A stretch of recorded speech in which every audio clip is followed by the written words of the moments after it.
这届花莲的灾情嘛来引爆着责任的问题，到底中央甲地方倒一边爱担责任呢？行政院的秘书长张敦涵讲，中央为21号开始，总共通报花莲县政府9届，提前就要进行撤离。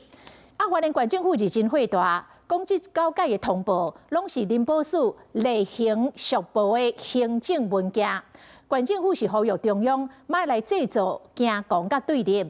也毋过嘛有灾民来反映，讲这个县府的撤离通知到大水到位，才短5分钟，时间伤短了，根本都未付反应。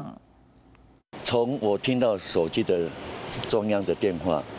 到这边。才不到5分钟而已。南投冲入去主体，灾民受到逃生的过程，也是心惊惊。不过，敢有时间通好反应？中央强调，马太安溪已经做出相关安全标准的撤离计划，马请花莲县政府一评。中央跟地方也有好几次的联系，至少有9次的联系。这9摆通报时间是清清楚楚，大先是林保署通报花莲县府，为9月1日开始，就通知放山湖黄色警戒，过2天透早通知转做红色警戒，建议疏散。住伫水尾乡亲，23号半暝到中昼，拢总有5摆通报有可能会满出来，要求县府赶紧启动疏散，甲马太安溪桥封起来。等到下晡3点，放山湖出现崩花，4点半搁再发布细胞广告简讯，提醒赶紧避难。甚至22号透早7点发布通报，就说明要即时强制撤离，嘛写出范围，包括花莲、凤林、甲光复。包括21号暗时，内政部长刘世芳嘛提醒，需要撤离大概8500人。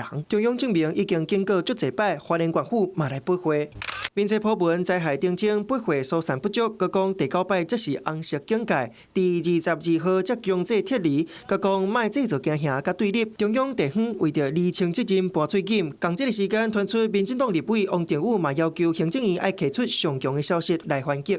结果这对话一度互人流出去，王定宇嘛随退军走，不过足侪人咧讨论，去互人骂讲救灾要搁咧政治攻防，泯灭人性了哈，在这个灾情这么严重啊，10几条人命啊，这宝贵的生命都流走了，还在计较那个政治斗争。我觉得点出这个事实是必要的，那认为这个事实有杀伤力的，那就是